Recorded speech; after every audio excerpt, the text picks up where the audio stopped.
Welcome to my video on photographing the Pleiades open star cluster with an iPhone 15. This is my simple equipment here. There's my iPhone 15. I got a tripod, and then I've got a Bluetooth remote so that I can activate the camera without touching the camera. So that's important for a long time exposure.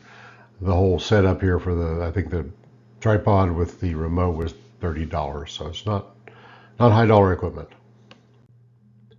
So what I did was I took 13 30-second exposures. I put the iPhone in the night mode. That you get it out, you can see the little moon icon. I've got another video that talks a little bit more in detail about how to get into that, but it's a standard procedure to get into the night mode. You can take it for 30-second exposure. Just to give you an idea, the temperature was 64 degrees. It was really a humid morning. I took this early in the morning.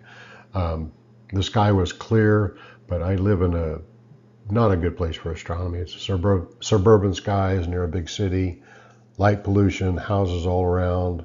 So if I can take it in my backyard, you can take it in yours, more than likely. 5:30 a.m. Central Daylight Time on September 22nd, 2025. So now, after I took the images, all 13 images, the first thing I did while it was still on my iPhone, I did what's called remove the black point or change it to 100%. That darkens the image because the other processors I have does not do that. So I did it on the iPhone first, and I'll go through a little video here and show you what I did. It's real simple.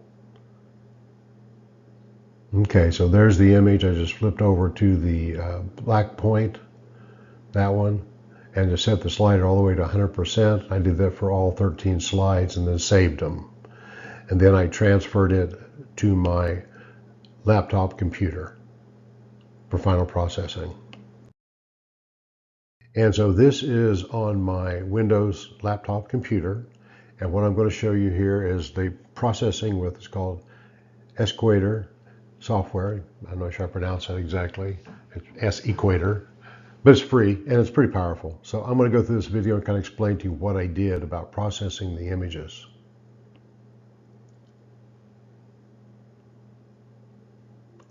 Okay, first of all, I loaded all 13 images. You can do it. They have to be in JPG format. And when I transferred the files over email, they all came in JPG because it was in a zip file, and they all came out. iPhone will put it in this HCEC format, which I'm not sure what that is exactly, but JPG is what Equator needs. So that's what you'll need to get them into because it won't work in the other one. Now I'm just naming the file. This is going to be my output file. It requires that you do that. You have to name the output file. Just figure out where to put it.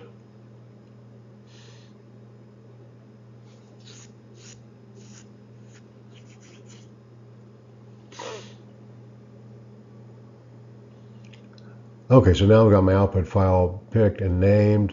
You have to do that. Now I'm going to go through and do this sky region.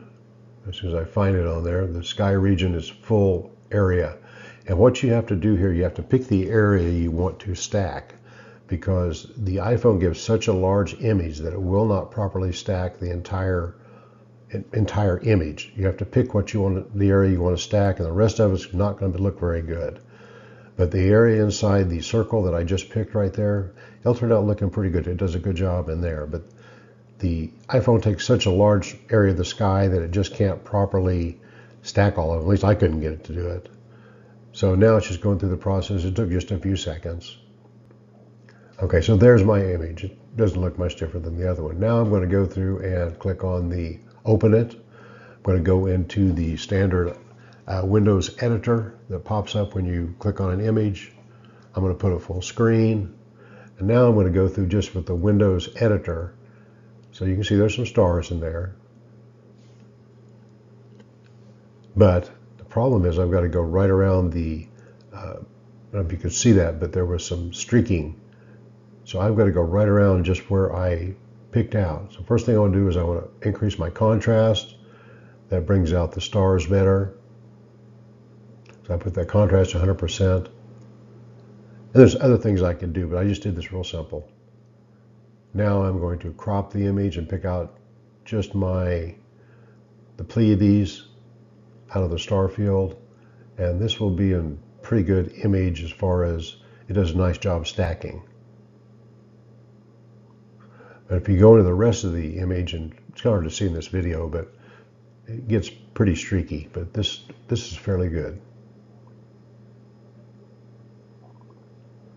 I'm just picking my field a little bit, trying to get a nice clean image.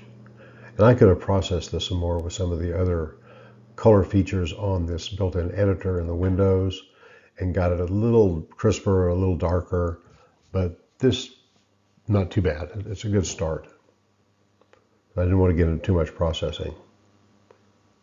All right, so there's my image. There's the Pleiades in the center and some of the stars around it.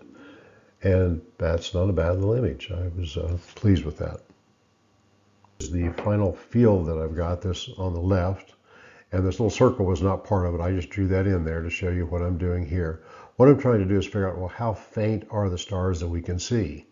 We know with the naked eye in a very dark area, you can see about the 6th magnitude.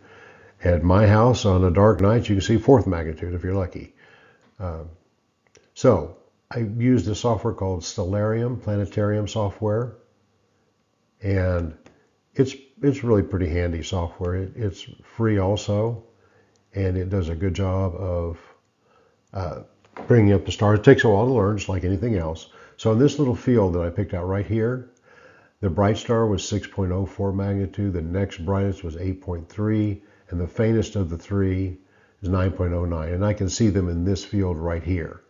So I figured about 9.9 was my approximate faintest star. So what I'm guesstimating is about 9.1 to 9.5 would be the limiting magnitude of stacking 3 30-second exposures with an iPhone. I don't know if that's good or bad, but that's what it does.